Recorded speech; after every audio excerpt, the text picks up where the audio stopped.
nak belas-belas lah. Tapi dekat sini, kita orang mudah beli.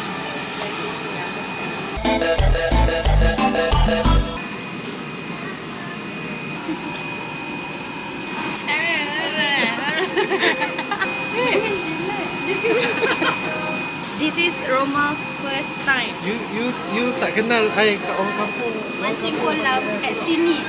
Mungkin dia pernah mancing kat tempat lain, tapi Man kat udang. sini man udang.